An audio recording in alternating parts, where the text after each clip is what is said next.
Hey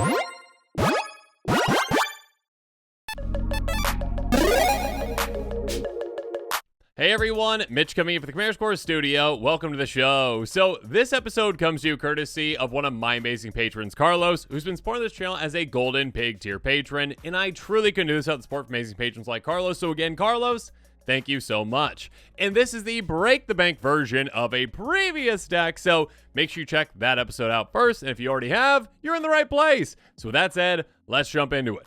So on this episode, we're going to be covering the upgrades for the Ian Malcolm deck, where we are looking to, well, force our opponents to draw a lot of cards and mill them out. So everyone draws, everyone exiles, and drawing, well, we can add in a very simple land, which is great. Miko Koro, Center of the Sea, tap for a colors, pay 2 tap. Everyone draws a card. We're in a 2-color deck. This $2 replacement for one of our lands can be absolutely fantastic. Give us another option to get to that 2 for some opponents, you know, when it comes to drawing, so they can hit that exile with Ian. Next up, Wheel of Fate. Yeah, wheels are very good, obviously, with this kind of a strategy. Spend 4 for 2 mana, essentially. Once we do cast it, though, everyone wheels, discards their hand, and draws 7 cards. Keep in mind, like with some of the copy effects that we have, too, my goodness, wheels can get really good. Moving on, we've got Howling Mine. Yeah, this is a great repeatable effect that will just essentially on everyone's turn guarantee that they hit that 2-card amount for Ian, so they're going to be exiling another one too. Howling Mine at the beginning of each player's draw step. If it's untapped, that player draws an additional card. This isn't going to be tapped, so everyone draws. Lovely. Speaking of which, Dictative Crew Fix. Flash it in at the beginning of each player's draw step. They draw an initial card. Basically, another Howling Mine can really help speed things up. Speaking of speeding things up, my goodness, Horn of Greed does so much work for us.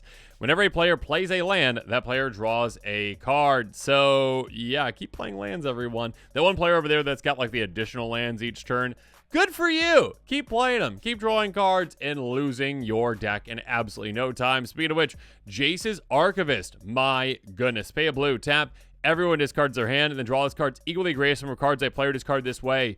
Oh my goodness. Repeat Windfall, essentially. And all of a sudden, yeah, when we build up one player's hand to be quite big with one of those mass draw spells that we have, everyone's drawing up to that amount, and you're not going to have a hand very quickly. I mean, not have a hand, not have a deck. You're going to have a hand, a big hand, way too big of a hand. There we go. Molten Psyche. Each player shuffles a card from their hand, and the library then draws that many cards. That being said, although this doesn't technically, you know, get players down on the number of cards in their deck, I mean, except for the one they're exiling, it does have another function. If you control 3 or more artifacts, it's going to deal damage to each opponent equal to the number of cards the player's drawn this turn. That can be deadly. That can be game ending. That can just eviscerate our opponent's minds. Lovely. Then there's Psychic Corrosion. Whenever you draw a card, each opponent mills 2. That is huge. That is massive. Again, whenever we wheel, essentially, let's say everyone draws 7, including ourselves. Cool, you just drew 7. Plus, I'm making everyone else mill 14. That's 21 cards gone, plus the exiled card 22 as well, thanks to our commander. This can take absolutely no time to take them out. Speaking of which, Sphinx's Tutelage. Hey, monocolored player, you're gone. Whenever you draw a card, target opponent puts the top 2 cards of their library in their graveyard. If they're both non-land cards that share a color, repeat this process.